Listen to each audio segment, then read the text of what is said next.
Hoje é sexta-feira, 24 de maio. As notícias de interesse do trabalhador, dos movimentos sociais e pela democracia estão aqui no seu jornal. Militares que assassinaram um músico e catador no Rio deixam a prisão. Profissionais da saúde de São Paulo realizaram ato na Avenida Paulista contra a precarização no setor do Estado. Congresso Nacional de Metalúrgicos da CUT decide reforçar os temas de juventude, mulheres, finanças, contra a reforma da Previdência e por Lula livre. E hoje é sexta-feira. Nós separamos dicas de programas culturais para você curtir o fim de semana sem gastar nada.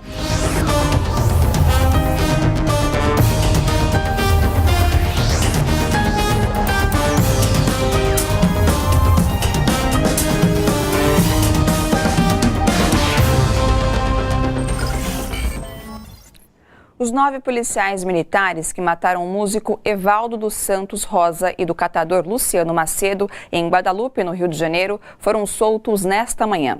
Eles estavam presos desde o mês passado no 1º Batalhão de Infantaria Motorizada em Deodoro, na zona oeste da cidade.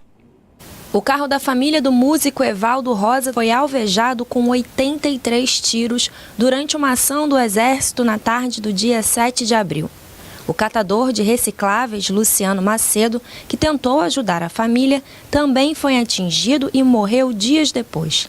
De acordo com a viúva de Evaldo, os militares debocharam do pedido de socorro e seguiram atirando contra o carro.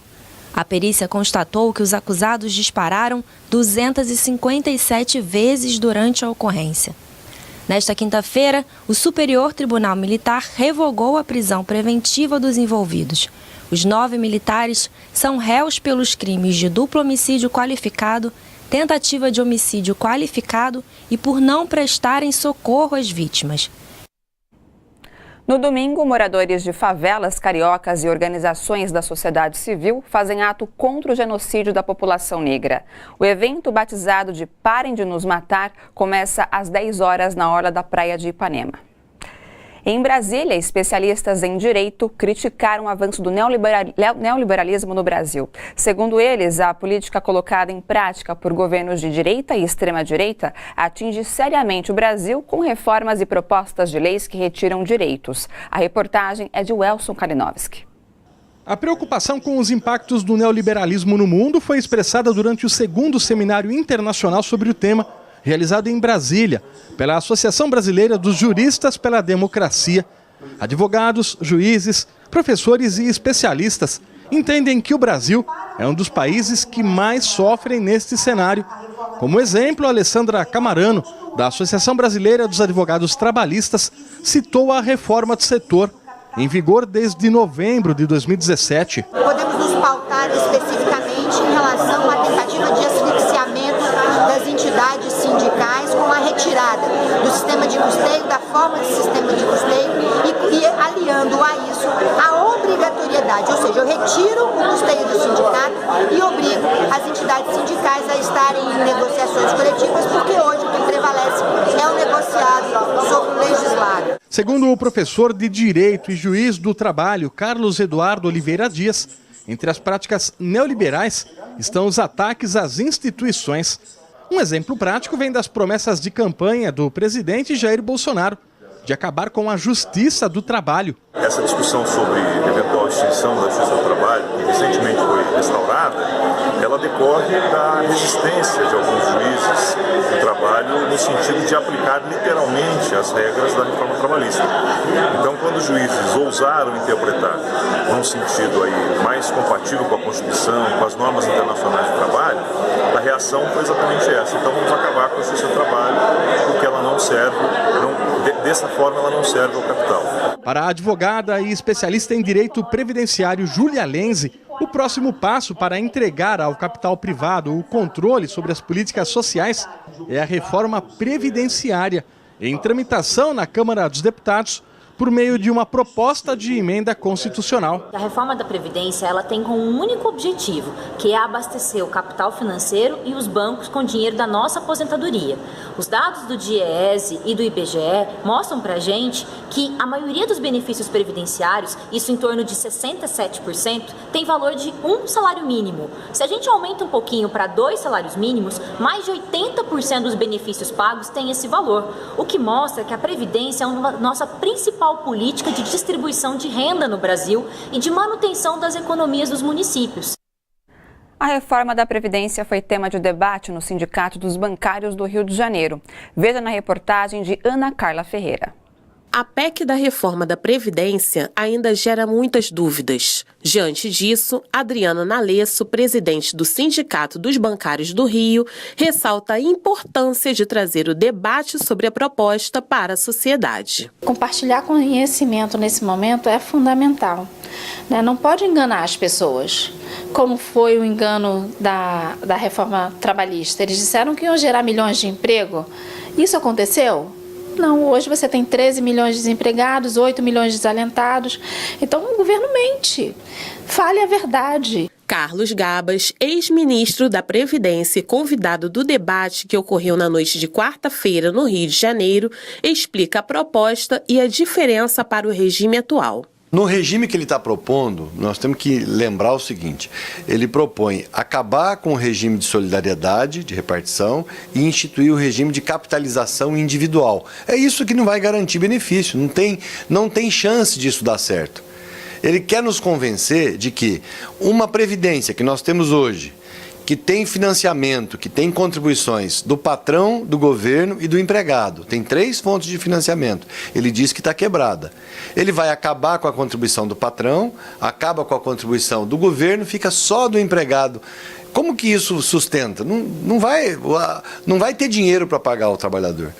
A mágica que ele diz que vai acontecer é que não vai ter déficit. Claro que não vai ter pagamento. Carlos Gabas rebate a propaganda que o governo tem feito sobre a proposta. Na verdade, o que o governo está fazendo é está tentando convencer a sociedade de que a reforma é boa.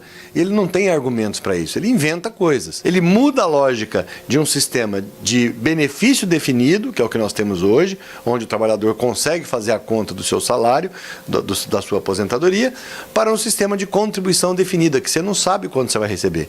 Você só vai saber quando você atingir 60, 70 anos, aí você vai lá ter um montante. O banco pega uma parte para ele e divide a outra pela sua expectativa de sobrevida. Isso no Chile, que é o país que ele está usando como paradigma, como referência, gerou uma desproteção social enorme. 80% das pessoas que conseguem se aposentar no Chile ganham menos que um salário mínimo. Então, isso não funciona. Após o debate, os trabalhadores mostraram sua preocupação diante da possibilidade de aprovação dessa proposta. E o pior de tudo, assim, as partes dessa reforma em que são a assinatura de cheque em branco, né? Porque tem inúmeras cláusulas lá que eles dizem que vão ser regulamentadas posteriormente através de lei complementar. Quer dizer assim, eu não sei como isso vai ser feito e aí eu tenho que aprovar agora para depois uma lei complementar, que aí já não vai ser mais por emenda constitucional, porque ele vai desconstitucionalizar, e aí vai uma lei complementar, que ele tem a maioria no Congresso, vai conseguir passar o que ele quiser e a gente vai passar esse cheque em branco, né? Para mim, assim, não estou disposto a passar o cheque em branco para um governo que não é confiável. O que a gente percebe é que é uma forma injusta de colocar a população mais pobre, né, o trabalhador pagando uma conta em detrimento dos mais ricos. Nós não precisamos desse desmonte, nós precisamos do país crescendo, gerando emprego, distribuindo renda, porque se a economia começar a girar, você equilibra a Previdência. Ataques de Jair Bolsonaro à educação não se resumem ao ensino superior. O governo está cortando verbas até do ensino fundamental. Além disso, destaca o comentarista político José Lopes Feijó, pesquisas sobre câncer, zika, chikungunya e dengue estão sendo prejudicadas. O ataque brutal produzido pelo governo Bolsonaro e o seu ministro da Educação ao ensino e à cultura no Brasil são devastadores. E não se limitam às universidades federais. 18 mil crianças indígenas de Roraima estão sem ir à escola por conta do corte de verbas do Ministério da Educação. Ou seja, a educação brasileira está sofrendo cortes em todos os níveis, prejudicando tanto o ensino fundamental quanto o ensino médio, o ensino profissional, o ensino universitário. Todos estão prejudicados. A consequência disso é a perda que o Brasil está começando a sofrer, por exemplo, de pesquisadores que estão abandonando o Brasil por conta do corte das verbas para pesquisas. Pesquisas feitas através de bolsas, como pesquisas sobre Zika, chikungunya, câncer e dengue, estão sendo prejudicadas. O Brasil corre o risco de perder seus cientistas, seus pesquisadores, seus doutores, seus mestres, por conta desta política estúpida de ataque à educação e a tentativa de implantação de pensamento único nas escolas brasileiras. Uma atitude que quer fazer com que o Brasil seja apenas formador de mão de obra barata para a exploração do capital nacional e internacional.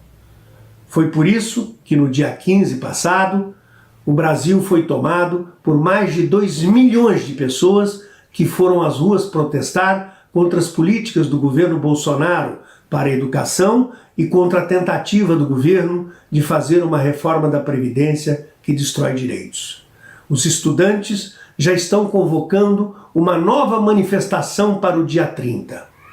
Toda a luta em defesa da educação e dos direitos do povo brasileiro é fundamental neste momento em que o governo tenta também, pelo seu lado, produzir uma maior radicalização, convocando os seus seguidores, aqueles que adoram, que gostam de uma política de intolerância, para ir às ruas confrontar os movimentos legítimos que lutam por um Brasil melhor.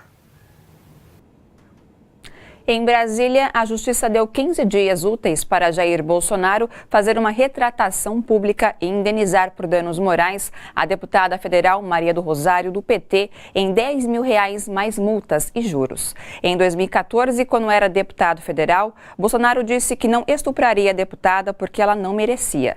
A deputada Maria do Rosário divulgou um vídeo sobre a decisão da Justiça. Meus amigos e minhas amigas, sobretudo minhas amigas, eu quero cumprimentar todas vocês e comemorar junto uma vitória que tivemos. Essa tarde eu recebi a notícia de que finalmente a sentença será cumprida, aquela que condenou, aquela que eu movi como ação contra Jair Bolsonaro, que ele foi condenado por danos morais e que até agora não foi devidamente executada, pois ele deverá pagar agora a sentença e, além de monetariamente vir a pagá-la, ele terá que se retratar nas redes sociais e em todos os espaços que usou de difamação. É uma vitória importante para nós, porque é uma vitória do respeito, da dignidade. Eu sei que todos os dias vocês enfrentam essas mesmas questões, onde vivem, onde trabalham, nas ruas. Desrespeito é algo que, lamentavelmente, é uma marca que existe no nosso país e no mundo contemporâneo contra as mulheres. Mas nós podemos resistir. Nós podemos resistir e apontar umas às outras o caminho para andarmos de mãos dadas pela vitória. Essa vitória é de vocês. E eu vou pegar esse recurso, quando ele for depositado, e distribuir para entidades, vocês sabem, e pessoas que atuam na área dos direitos da mulher, pela dignidade das mulheres. Porque essa luta não me pertence. E essa vitória também não me pertence. Ela é compartilhada. É de todas nós mulheres, pela dignidade das mulheres brasileiras. Daqui a pouco, ex-presidente Lula compara Bolsonaro ao tirano Nero, o imperador que incendiou Roma. E depois do seu jornal, a entrevista de Lula ao Intercept. A gente volta já.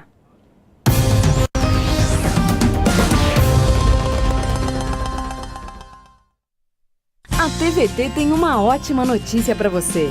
É que a gente acabou de fechar uma parceria com uma grande rede de distribuição de remédios de uso diário e perfumaria também. E o melhor, preços que cabem no seu bolso e comodidade. É só fazer o seu pedido pelo site bomparatodos.net ou no WhatsApp, que em pouquíssimo tempo tudo chega na sua casa, rapidinho.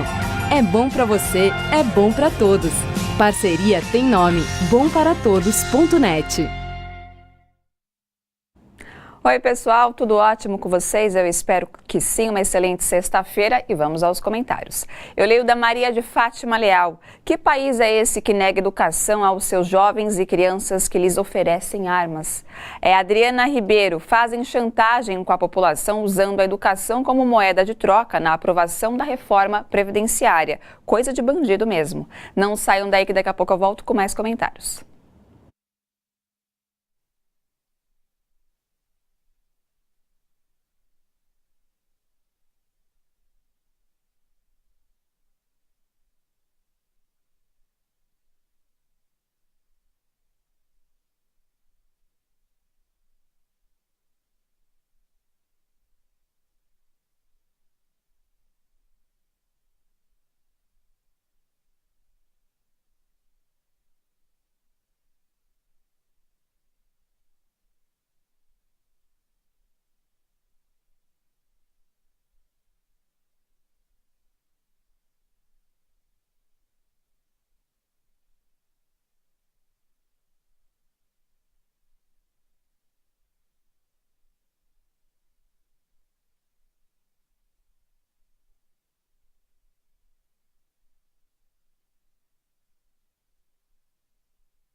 O Corregedor Nacional de Justiça, ministro Humberto Martins, quer informações da Corregedoria Geral de Justiça de Mato Grosso sobre o evento Adoção na Passarela, desfile de crianças aptas para adoção realizado nesta semana em um shopping em Cuiabá.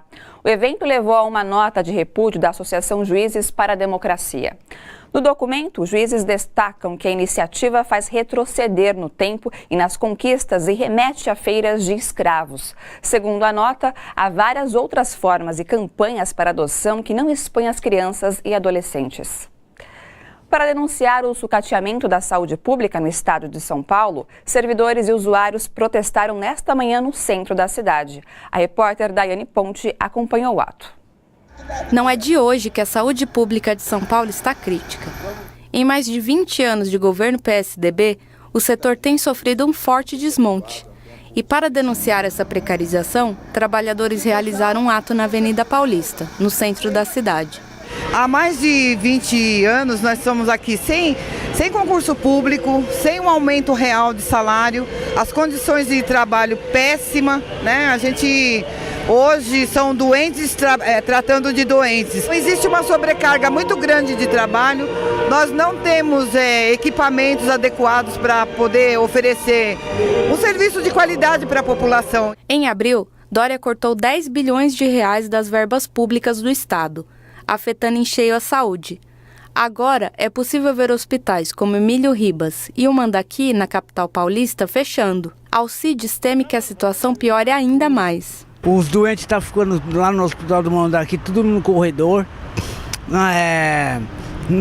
Tem pouco clínico geral lá dentro. E a luz apagada, chão sujo, com medo de pegar uma bactéria. Tá uma calamidade ali. E a Santa Casa também tá no mesmo ritmo.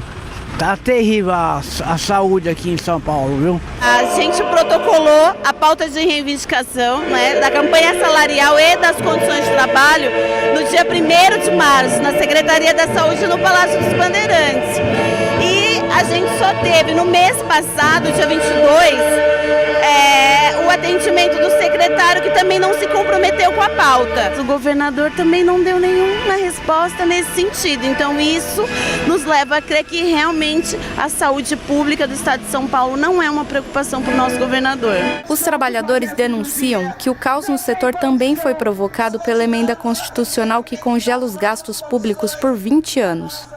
A gente tem uma medida que parte desde o governo federal, a emenda 95, que congela os recursos públicos, né, não só da educação, mas principalmente da saúde, é muito afetado. Bem aonde o momento que a gente sofre várias epidemias, a dengue, a chikungunya, e a relação disso, a precarização e as doenças que tem de endemia que tem aumentado muito. Além da questão da precarização na saúde, os profissionais também criticaram a reforma da Previdência. Se não se aposentar agora, não vai aposentar nunca.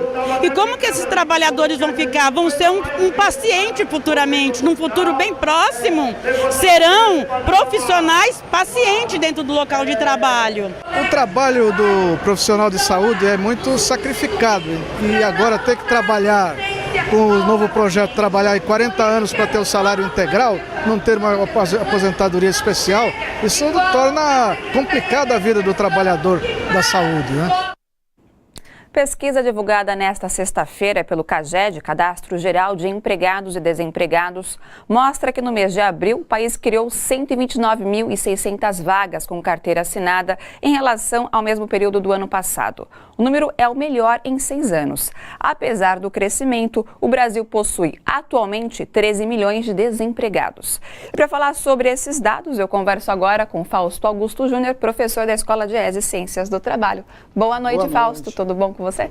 Então tá bom. Mais uma sexta. Mais uma sexta. Fausto, por que pesquisas como esta diferem radicalmente com outras? A gente tem o exemplo do PNAD, que mostrou o aumento do desemprego. Não, elas são pesquisas diferentes, né? A pesquisa do CAGED não é uma pesquisa, o CAGED é um registro. Certo. Ou seja, as empresas são obrigadas a fornecer todo mês contratação e demissão para o Ministério do Trabalho, que agora é um pedaço lá do Ministério da Economia. No caso da PNAD, é uma pesquisa em que você está olhando o conjunto da população e a sua situação de trabalho e não só de trabalho. Então, acho que são coisas diferentes. Do ponto de vista do número que saiu hoje, não é um número importante, mas é um número pontual. Nós temos que olhar para frente e ver o que vai acontecer para frente, como os próximos meses vão indicar. Ao mesmo tempo, nós estamos falando de mais de 13 milhões de desempregados e saiu também um dado essa semana importante da PNAD, mostrando que desses mais de 13 milhões de desempregados, quase 40% estão desempregados há mais de um ano.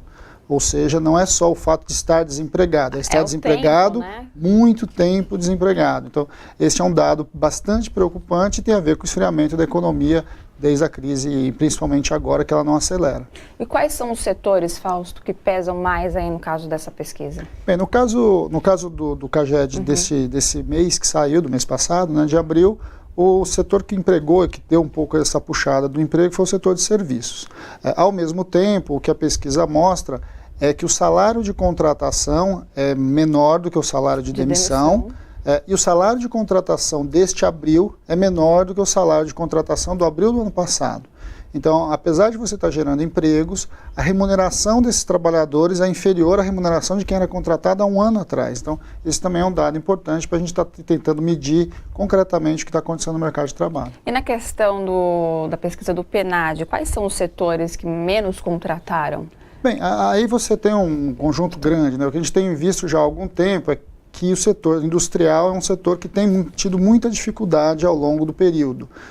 E aí, dentro da indústria, você também tem a indústria da construção civil que não se aquece. Ela começa a ensaiar alguns processos, mas ela não se aquece. Ou seja, os dois grandes setores importantes, que são motores fundamentais da economia, eles estão efetivamente parados ainda. O que para nós é bastante preocupante, porque são nesses setores, principalmente na indústria, os melhores empregos, os empregos mais formais e os empregos, ao mesmo tempo, com melhores salários, melhores remuneração, estão colocados. Agora, Fausto, a questão a gente viu essa pesquisa do CAGED falando em relação ao aumento da carteira assinada no mês de abril, a gente tem também a do PNAD falando do desemprego. Tem como fazer uma projeção do que vai ser a economia, se vai ter um crescimento ou não, por exemplo, neste ano? O caso da pesquisa do CAGED é algo mais pontual? Não, eu acho que são pesquisas de emprego, são análises importantes para a gente olhar o conjunto da economia. Agora, todos os indicadores vêm mostrando que a previsão de crescimento vem caindo. A previsão do mercado no final do ano passado era acima de 2%, nós já estamos hoje muito próximo à barreira do 1%, o que é muito pouco. Bem, é muito difícil você ter clareza para onde a economia vai. O que nós estamos vendo é que mesmo quando tem algum crescimento, isso tem muito mais a ver com as próprias dinâmicas do mercado, que tem que sair de algum momento, o patamar é muito baixo, a economia está muito fria, do que propriamente ditas com ações efetivas do governo. Então, as políticas econômicas que foram colocadas até agora, elas sequer foram apresentadas, né? Você não ouviu em momento nenhum, tanto o presidente da República quanto o ministro da Economia falar em geração de empregos. Eles estão preocupados o tempo todo em economizar, cortar, Mas aquilo que muda realmente a vida das pessoas, o atual governo não está muito preocupado. Bem, isso é um agravante quando a gente pensa em crescimento econômico. Não tem jeito. Sem comprar, sem emprego, sem salário, as pessoas não compram. Se as pessoas comprar, a indústria não produz, o mercado não vende e assim sucessivamente. Então, a previsão não é uma previsão boa.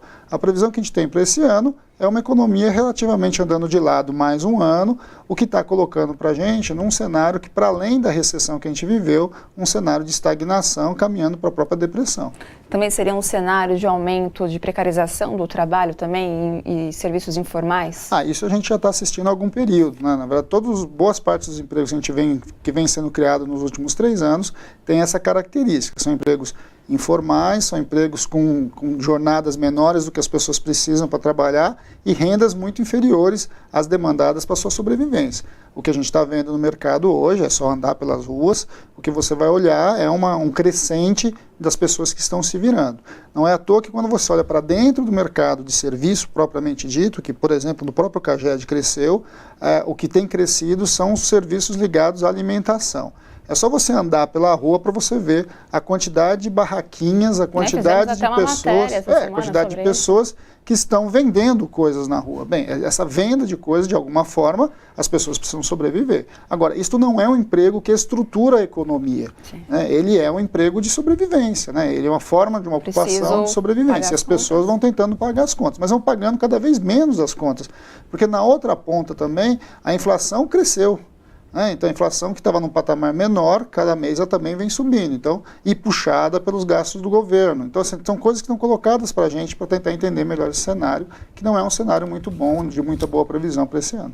Agora, Fausto, a gente não falou sobre a Previdência, mas isso significa que não seja um assunto encerrado, né? Mas no site de vocês tem todas as informações, tira dúvidas, enfim, até a calculadora para as pessoas fazerem o seu cálculo da Previdência. Sim, no site do DIEESE, está ali no seu cantinho lá direito, todas as informações sobre a proposta de reforma da Previdência, tem lá a calculadora para você fazer o seu cálculo, nós colocamos no ar também um curso em AD para as pessoas compreenderem melhor essa proposta, porque o próprio governo tem colocado, para o governo e a mídia em geral, tem colocado a Previdência, a reforma da Previdência como salvador da pátria geral. Primeiro que a propaganda é uma propaganda enganosa, a maior parte dos trabalhadores perderão com a reforma da Previdência. Segundo que a reforma da Previdência não gerará empregos. Isso é um equívoco do ponto de vista da análise econômica. Agora, isso é vendido o tempo todo e as pessoas começam a acreditar. Né? Elas abrem mão do seu direito futuro para que ela possa, acreditando que vai melhorar a sua vida presente. O que de fato não vai acontecer. Essas relações não são tão umbilicais como tenta se passar nessa campanha toda que o governo tem feito. Então, bem rapidinho, o site do DIEESE, Fausto. www.diese.org.br. Bem facinho. Obrigada, viu, Fausto? E até a próxima sexta. Veja agora como fica o tempo neste sábado em São Paulo e outras cidades.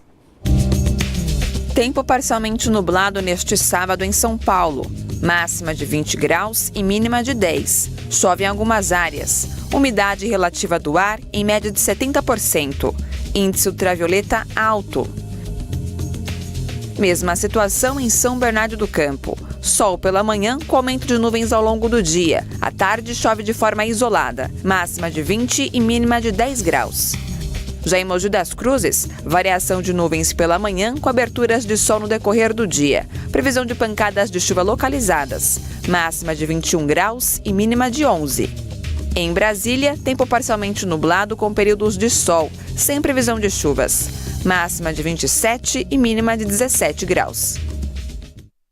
O Tribunal Regional Federal da 4ª Região bloqueou mais de 250 milhões de reais do líder do governo no Senado, Fernando Bezerra Coelho, do MDB de Pernambuco. No total, foram bloqueados 3 bilhões de reais de políticos ligados ao MDB e ao PSB, relacionados à investigação da Operação Lava Jato. O senador Fernando Bezerra é relator do projeto que transforma em lei a medida provisória 870, que reestruturou os ministérios e é responsável por representar o governo de Jair Bolsonaro em negociações importantes no Senado. Daqui a pouco, caravana Lula Livre chega à Universidade Federal do Oeste do Pará. E depois do seu jornal, você vê a entrevista do ex-presidente Lula ao Intercept. A gente volta já.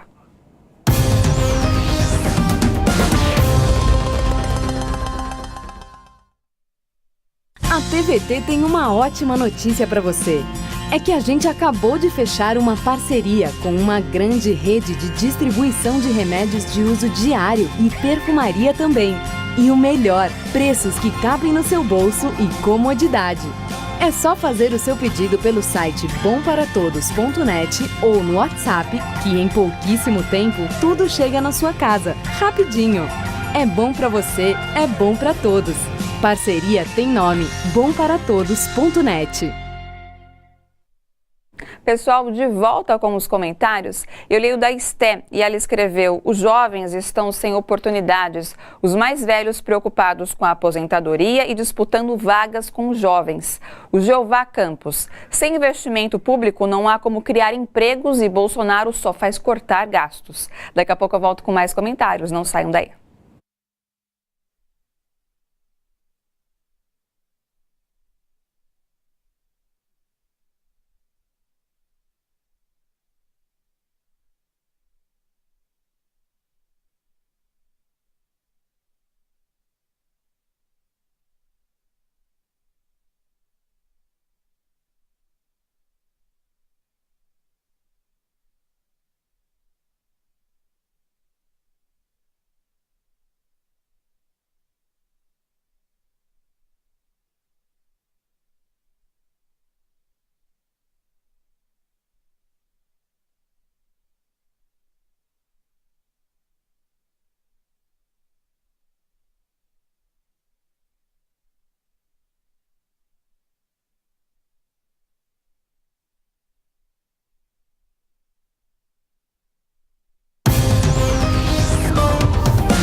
A postura preconceituosa de Jair Bolsonaro atingiu um novo patamar. Seu ataque agora é ao Departamento Brasileiro de AIDS, referência mundial no combate ao HIV e à AIDS. As mudanças vão desde o funcionamento do programa até o nome que ele leva. Veja na reportagem de Marta Raquel. Com apenas poucos meses à frente da presidência, Bolsonaro já coleciona desmontes públicos. Desta vez, é a vida dos portadores de HIV e AIDS que está em risco. Nessa nova estrutura que foi divulgada do Ministério da Saúde, o Departamento de HIV e AIDS teve incorporado a ele várias outras coordenações que antes faziam parte de outra estrutura dentro do Ministério da Saúde. De fato, a gente percebe que está ameaçado a política de AIDS, que foi construída há muitos anos, né, sobre pilares assim extremamente importantes. Então, é um desgoverno que o Bolsonaro está fazendo. Os ataques ao programa que trata HIV e AIDS no Ministério da Saúde são amplos. Reconhecidos mundialmente, o setor foi reduzido a uma mera coordenação. E pior, terá que dividir espaço com outras doenças de enfrentamentos diferentes. Não bastasse isso, Bolsonaro quer ainda retirar o termo AIDS do departamento. Para especialistas, isso é muito importante.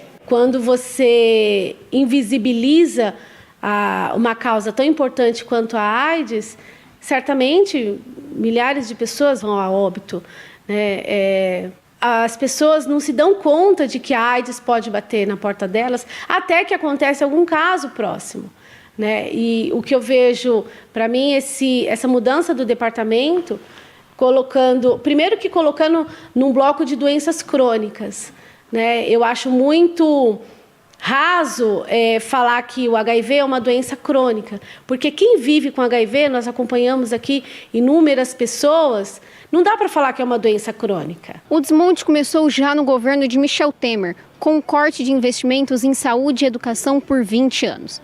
Agora, Jair Bolsonaro, além de mexer no departamento, também extinguiu os conselhos participativos. O INSS quer tratar como uma doença crônica para poder desaposentar, que é o que eles estão fazendo. Eles estão desaposentando, né, pessoas vivendo com HIV, que está fora do mercado de trabalho há 20, 30 anos, que tem inúmeras comorbidades, inúmeras deficiências, exatamente porque é doença crônica. Doença crônica se trata em casa. O HIV não é uma doença que se trata em casa sem um cuidado, requer uma saúde integral. Quando foi criado o programa, Nacional de HIV e AIDS é um ato que o governo teve na década de 80 de demonstrar a importância dessa temática em frente a essa epidemia que matou muitas pessoas e continua ceifando ainda muitas vidas. Demonstrando essa importância, cria-se uma parte específica dentro do Ministério para cuidar dessa questão. E aí hoje, mesmo tendo os casos aumentando de HIV e AIDS, principalmente entre a população jovem e também pessoas com acrescidas vulnerabilidades, como pessoas transexuais e travestis, tem esse ato inesperado do governo. Terminou hoje o 10º Congresso Nacional dos Metalúrgicos da CUT, realizado em Guarulhos, na Grande São Paulo. Durante uma semana, delegados representando metalúrgicos e metalúrgicas de todo o país discutiram os desafios para o país e organizações sindicais. O repórter João Miyagi acompanhou o encerramento. Metade dos metalúrgicos tem menos de 35 anos, mas eles eram poucos no 10º Congresso da Confederação Nacional de Metalúrgicos da CUT. Por isso, o novo diretor de juventude da entidade diz que é preciso mudar a forma e o conteúdo da comunicação para atraí-los para as lutas sindicais. Hoje a linguagem que a gente tem, ela é formal, ela é mais para os dirigentes que já estão ali há muito tempo. Na verdade, o sindicalismo, nas nossas bases, ele está, assim, posso dizer que está um pouco antiquado. A gente tem que renovar, a gente tem que melhorar. Então é por isso que eu vejo que os jovens não venham, porque a linguagem que hoje é feita nos sindicatos não é diretamente para os jovens. Além da juventude, os metalúrgicos também darão ênfase às questões das mulheres, negros, LGBTs e a luta contra a reforma previdenciária. Nós continuamos a intensificar a discussão da indústria, né, o plano da indústria construído inclusive pelo Instituto da Indústria, discutir a questão de sustentação das entidades sindicais, reforçando o sistema CUT, mas também reforçando a sustentação da CNM-CUT e junto à sustentação dos sindicatos. A outra questão é as questões das políticas permanentes, que é a discussão por questão racial, questão das mulheres, e entre elas está intensificar pautas nas convenções coletivas da igualdade racial. As mulheres estão entre as mais prejudicadas com a chamada nova Previdência, proposta pelo governo Bolsonaro. Com isso em mente, as metalúrgicas estão alertas para barrar a aprovação. Primeiro, o sindicato tem que começar a organizar a base e a gente trazendo ela para o movimento, começando a dar munição para ela, para saber aonde que ela vai ser afetada, né, no que a gente pode ajudar ela. Então, é um movimento de base, movimentos sociais que tem a inclusão da mulher para poder a gente lutar e conseguir vitórias. Nós, mulheres, temos que denunciar todos os assédios que existem dentro do chão de fábrica e não ter medo. O sindicato está aí para defender o direito delas, das mulheres. Com essa reforma que houve aí, tanto da terceirização, a reforma trabalhista, e o mais grave, que é a reforma da Previdência, que vai perder com tudo isso, somos nós mulheres. Então nós não temos que aceitar isso. A exemplo do governo Temer, Bolsonaro tenta estrangular financeiramente os sindicatos, mas os metalúrgicos afirmam que, para isso, terão a resistência dos trabalhadores. Ao contrário do que muita gente acredita, que o movimento sindical vai sumir porque estão estrangulando financeiramente o movimento sindical, os metalúrgicos do Brasil, mais uma vez, mostraram que são capazes de superar momentos de dificuldade. Para os metalúrgicos da CUT, a luta pela liberdade do ex-presidente Lula é uma luta pela manutenção da democracia e uma necessidade econômica e política da classe trabalhadora. A gente precisa do nosso companheiro solto para a gente conseguir avançar em todos os pontos. Se o Lula volta a ser presidente, ou que nós ganhamos uma eleição em 2022, onde nós possamos ter um novo governo, olhando a democracia, olhando a participação das pessoas, o que nós construímos agora significa o futuro para o Brasil. Ele levou luz para todos lá no final do mundo, certo? Criou as bolsas, deu um lar para a família mais carente. Então, a nossa única saída que a gente vê hoje é o nosso líder estar solto para a gente voltar a ser feliz novamente. E para falar mais sobre o 10º Congresso Nacional dos Metalúrgicos da CNM-CUT, eu converso agora com o presidente reeleito da CNM-CUT, Paulo Caires. Paulo, seja bem-vindo aqui no nosso jornal. Boa noite, tudo bom? Obrigado, boa noite. Paulo, o que vai mudar agora com essa nova gestão? Bom, a nova gestão, na verdade, do ponto de vista de atuação da Confederação, não muda muita coisa. É uma continuidade desse trabalho, né, que é a luta permanente em defesa dos trabalhadores, da geração de emprego. É a pauta permanente nossa de discutir as questões de inclusão social, é a pauta permanente nossa de discutir a questão da juventude, a questão dos negros, das mulheres, LGBTs. Tudo isso a gente colocou no bojo da Confederação Nacional dos Metalúrgicos da CUT. A gente também tem como base o ex-presidente Lula, né, Paulo, que é muito importante em toda essa luta também, né? Bom, na verdade o nosso congresso leva o nome Lula Livre, né? E nós esclarecemos o que significa Lula Livre. Lula Livre significa o Minha Casa Minha Vida, significa soberania, significa inclusão, significa correção do salário mínimo, significa geração de emprego, o aumento de postos de trabalho, a valorização da indústria nacional. Isso é Lula Livre. É por isso que nós colocamos o nome no nosso congresso, resgatando o que ele significou para o setor metalúrgico no período em que ele foi governo. Perfeito. Bom, Paulo, nós tivemos várias mudanças, né, com essa troca de governo no Brasil. Se você pudesse pontuar as mais graves, quais seriam? Bom, as mudanças mais graves, ela vem desde o golpe, são várias, né? A principal mudança que realmente choca a nação brasileira é o desrespeito que o nosso país passou a ter quando se tem um presidente completamente despreparado para a função. E nesse sentido, o ataque à classe trabalhadora se amplia a partir da reforma trabalhista e agora com os ataques aos direitos dos sindicatos de se organizarem. Haja visto que eles desconstruíram, acabaram com o imposto sindical, até aí tudo bem, porque a nossa Central Única dos Trabalhadores sempre foi contra, sempre defendeu a sindicalização. Só que eles vão além. Eles lançam a medida 873 para impedir que aquela pessoa que é sócio, voluntariamente, que contribui, não consiga repassar esse dinheiro para o sindicato através da folha de pagamento. Então, piorou muito nesse sentido, né, o ataque à questão do desemprego é outra piora absurda, a violência que se gerou do ponto de vista do feminicídio, do assassinato de negros e mulheres no Brasil se ampliou muito. Você vê governador atirando na população, errando o alvo, atirando em concentração de evangélicos. Então isso demonstra o que está acontecendo no nosso país, que é perigoso.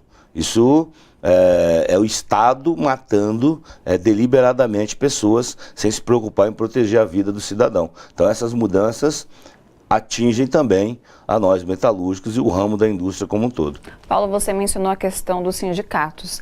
Gostaria que você respondesse quais são os novos desafios para essas organizações sindicais hoje? Hoje, na minha visão, o principal desafio dos sindicatos é estabelecer uma linguagem para dialogar com a juventude, que é uma grande maioria, algo em torno de 55% dos metalúrgicos são jovens. Então essa linguagem ela é extremamente importante. E a outra coisa que eu entendo é o sindicato reinventar a forma de representação, ir além dos trabalhadores formais que existe, porque num exército de 13 milhões de desempregados, é preciso que o sindicato consiga criar um mecanismo para dialogar com esses trabalhadores, para fazer com que eles saiam do desalento, que venham para a luta, que venham brigar para a geração de empregos. Eu acho que essa é uma tarefa dos sindicatos. E a outra, não menos importante, é pensar na sustentação, é ser criativo para construir alternativas de sustentação para as entidades. Paulo, hoje, qual que é a situação da indústria metalúrgica e dos trabalhadores desses segmentos? A gente tem várias mudanças, exemplo, a indústria 4.0, até mencionada na reportagem que acabamos de ver há pouco, mas tem outros desafios também, outras mudanças, né? Não, o desafio da indústria 4.0, ele chegará. Ele já tem sido estudado por nós, pelo macro setor da indústria, que nós temos um macro setor que reúne 5 ramos, né? Que é 6 ramos, é o Sinergia, é os metalúrgicos, os químicos, é também a CNRTV, que é o vestuário, tem também a construção e a madeira, acho que eu não esqueci nenhum, são 6 ramos que compõem esse macro setor, e tem o TID, que é o Instituto da Indústria, que nós criamos justamente para olhar para isso. Só que o que nos afeta agora, de imediato, é o derretimento da indústria que está acontecendo no nosso país. Um país que já teve 27% do PIB representado pela indústria, hoje está abaixo dos 2 dígitos. Então isso é preocupante. E o pior, você não vê um governo que aponta para a recuperação dessa indústria, que tem um plano de Estado para a indústria, para a gente poder voltar a crescer. E nesse sentido, a gente paga um preço, como vimos aqui, o fechamento da Ford, outras empresas aqui no Brasil ameaçando fechar, isso no setor automotivo, como foi o caso aí da Fiat, que ameaçou, voltou, GM ameaçou, voltou, se utilizando, inclusive, fazendo essa pressão para se utilizar da reforma trabalhista, da retirada de direitos dos trabalhadores. O setor naval que foi completamente destruído pela ausência de política a partir do golpe, tirando a questão do conteúdo nacional. Então, nesse sentido, o setor metalúrgico foi bem abalado. Assim também, os setores siderúrgicos têm perdido pela lógica que esse governo está fazendo de fazer acordo bilateral, por exemplo, com o México, prejudica a questão do carro. E brigar com a China, ao invés de dialogar, vai nos prejudicar no setor siderúrgico. Então a gente tem perdido espaço pela movimentação equivocada desse governo. Perfeito. Paulo, obrigada, pela sua participação hoje aqui no seu jornal e parabéns pela reeleição. Obrigado, um abraço a todos, boa noite aí a todos. Veja agora outras notícias desta sexta-feira. Taiwan registra os primeiros casamentos gays da Ásia. Na sexta-feira, o parlamento do país legalizou a união entre pessoas do mesmo sexo, um fato sem precedentes na Ásia, 2 anos depois de uma decisão histórica da mais alta corte da ilha. Incêndio em prédio comercial mata pelo menos 15 pessoas e deixa outras 20 feridas na Índia.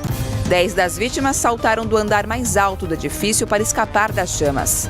As causas do incêndio ainda são desconhecidas. Estudantes em diversas partes do mundo vão às ruas para o 2º protesto global contra a mudança climática. Eles cobram das autoridades ações mais efetivas contra o aquecimento global. O movimento Fridays for Future ganhou força com a ativista adolescente Greta Thunberg, que uma vez por semana protesta em frente ao parlamento da Suécia, pedindo leis que protejam o meio ambiente.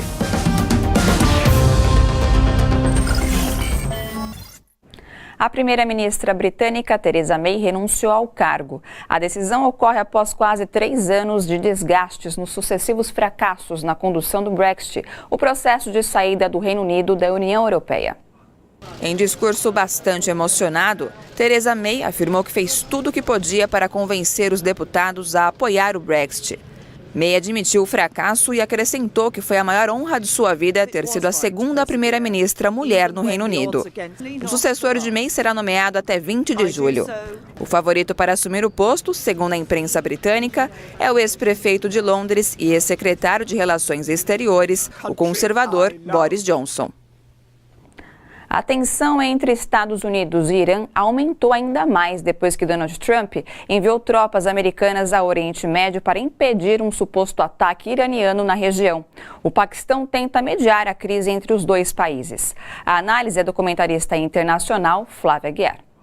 A temperatura realmente está muito elevada na região devido à situação do Estreito de Hormuz, por onde passa uma grande quantidade de petróleo e derivados do petróleo. 30% da produção de gás liquefeito no mundo passa por ali e 20% da produção de petróleo do mundo passa por ali também, sendo que o Irã até já disse que no caso dele ser atacado, ele poderia retalhar, até mesmo ameaçando fechar o Estreito de Hormuz, onde ele tem fronteira, digamos, de um lado desse estreito. O clima se agravou mais ainda porque os Emirados Árabes Unidos, que também tem fronteira com o Estreito de Hormuz, e junto com a Arábia Saudita, denunciaram que 4 petroleiros foram danificados, possivelmente por atos de sabotagem, levantando suspeitas de que isso poderia ser obra do Irã, elevando assim a temperatura e o risco de um conflito realmente grave, agora militar, entre Estados Unidos e Irã. Os Estados Unidos têm uma tradição de se valer, pelo menos, de problemas desse tipo, sabotagem naval e outros tipos de ameaças, para justificar a sua intervenção, a sua invasão militar. Em 2003, os Estados Unidos se valeram de uma acusação fake para invadir o Iraque, para liderar uma invasão do Iraque, da qual participaram também tropas do Reino Unido, da Austrália e da Polônia, né, para derrubar a Saddam Hussein, acusando de ter armas de destruição em massa que não existiam no Iraque. Não encontraram as propaladas armas que também na época a mídia noticiou como existentes, dando como certa a sua existência, a ameaça que Saddam Hussein fazia, sobretudo ao Kuwait, na região. Enfim, agora nós estamos diante possivelmente de uma nova possibilidade dessas, que haja algum tipo de incidente que no Estreito de Hormuz ou em outro ponto ali do Oriente Médio que venha a ser usado pelos Estados Unidos como justificativa para uma ação militar contundente contra o Irã, que, por sua vez, diz que vai se defender. Flávia Aguiar, para a TVT, direto de Berlim. A Comissão de Constituição e Justiça do Senado aprovou o projeto de lei que estende a proteção da Lei Maria da Penha a mulheres transgênero e transexuais. Se não houver recurso ao plenário, o texto seguirá para a Câmara dos Deputados. Depois do intervalo, Caravana Lula Livre participa de ato em defesa da educação no Pará. E depois do seu jornal, você vê a entrevista do ex-presidente Lula ao Intercept. A gente volta já.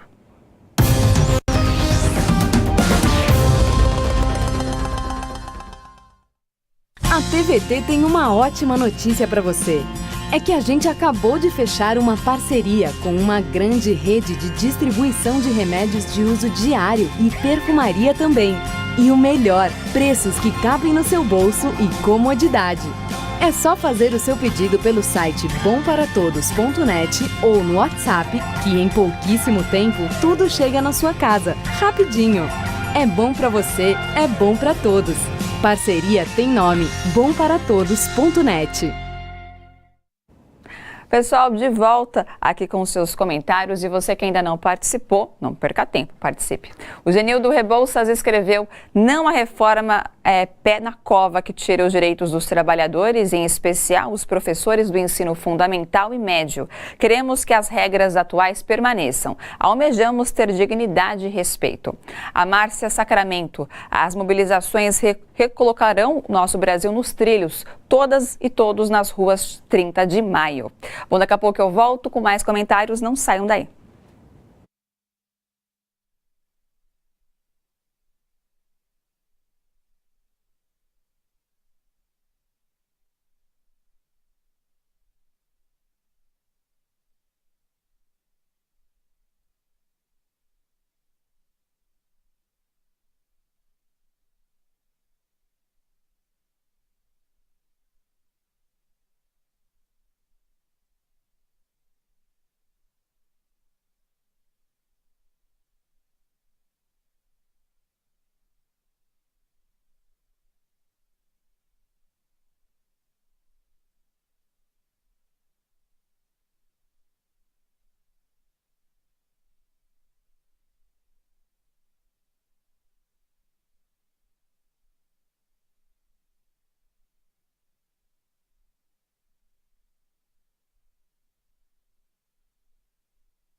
O filme brasileiro A Vida Invisível, de Eurídice Guzmão, dirigido por Karim Ainuz, ganhou o prêmio principal da mostra paralela Um Certo Olhar no Festival de Cannes, na França. É a primeira vez que uma produção do Brasil ganha esse prêmio. O filme, baseado no livro de Marta Batalha, conta a história de duas irmãs vítimas da sociedade machista no Rio de Janeiro na década de 1950. Fernanda Montenegro faz uma participação especial. Tenho certeza que este filme vai ser muito bem recebido. Há um elenco ótimo, há uma direção maravilhosa, há uma história arrebatadora e não há razão para não se ter todas as esperanças em torno dessa produção no cinema brasileiro. Então, quando o filme vier para o Brasil, assistam A Vida Invisível, de Eurídice Guzmão. Eu faço parte do filme, tá? Muito obrigada. Agora é hora de a gente conferir a agenda cultural. E é tudo de graça.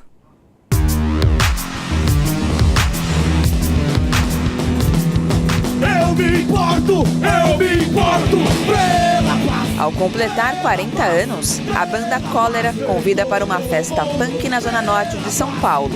É no Centro Cultural da Juventude Ruth Cardoso, neste sábado, às 19h.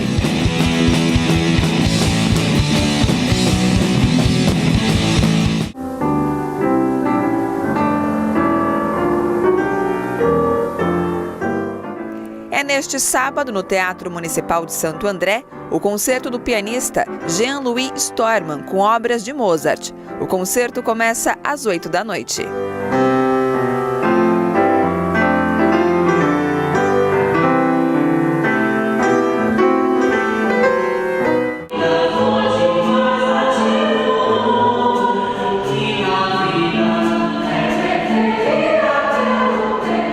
Clássicos da música brasileira, de autores como Dorival Caymmi e Milton Nascimento, estarão no show especial Escola do Auditório Formandos 2018, que celebra a formação de 15 jovens instrumentistas.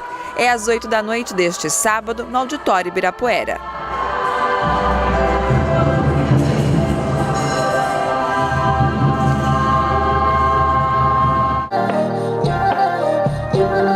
É o mínimo igual meu short. Lá em cima igual laje, esse moleque me tira. Funk e hip hop fazem parte do repertório de Rico da Laçã, que se apresenta neste sábado no Sesc Avenida Paulista. É a partir das 20h. O futuro é um caminhão pipa. Você me abala, é de você que eu gosto. Eu sei o que faço com sua autoestima. Não acho que tá tudo bem, eu posso tá pra baixo mesmo cantando em cima. E levaria ao breu, juro por com base na viola caipira de 10 cordas, Benti mostra seu trabalho no Itaú Cultural. O show vai começar às 20h deste sábado.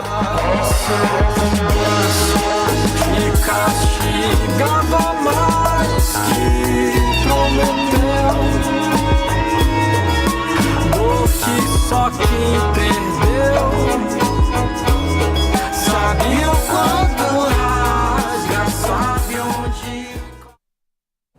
Jair Bolsonaro é como o imperador romano Nero, que botou fogo em Roma e incendeia o Brasil. Não quer construir, apenas destruir. Foi o que disse em Curitiba o ex-presidente Lula em entrevista à revista alemã Der Spiegel. Lula alertou que Bolsonaro é um perigo para o Brasil. Lula afirmou ainda que é alvo de um processo político e que a justiça jamais conseguiu provar sua culpa. Acrescentou que o objetivo da prisão sempre foi impedir sua candidatura à presidência da República. E a caravana Lula Livre chegou hoje ao Pará e participou de mais um ato em defesa da educação na Universidade Federal do Oeste do Pará, em Santarém. O ex-ministro Fernando Haddad lembrou a importante participação dos estudantes na luta contra o desmonte da educação.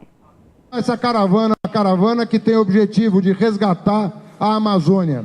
Nós queremos botar o meio ambiente, as populações indígenas, a educação no centro do debate, a geração de emprego no centro do debate aqui na região norte, como nós fizemos durante 12 anos. Queremos botar essa agenda de novo. E para isso a gente tem bancada, a gente tem senador, a gente tem deputados, a gente tem a Gleisi liderando uma maior bancada da Câmara Federal para garantir o direito de sobrevivência e desenvolvimento das nossas instituições, que é onde a inteligência brasileira está instalada. E agora mais do que nunca, porque o Brasil inteiro está na universidade. Os negros, as mulheres, os pobres estão na universidade. E ontem eu dei um dado que eu vi que causou frisson lá em Manaus, e que é verdade, vocês precisam ter a noção do que isso significa do ponto de vista histórico. 70% da produção científica brasileira, portanto 70% dos artigos científicos publicados em revistas especializadas, é assinado por uma mulher. Isso é muito importante para o Brasil, porque a companheira indígena falou do protagonismo feminino e ele não vai parar. Cada vez mais a mulher brasileira vai ter voz e não vai ser Bolsonaro que vai mandar ninguém calar a boca, não. Um abraço, Papa, um abraço, Pará. A luta dia 30,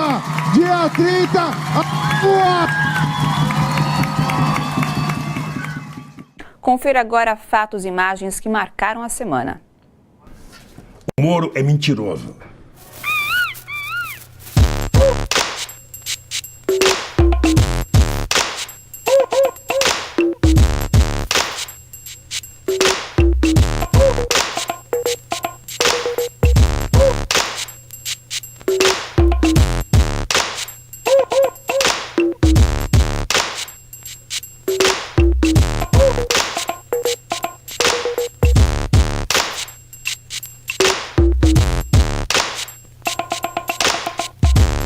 Trump cuide dos Estados Unidos e deixe de se meter onde não é chamado.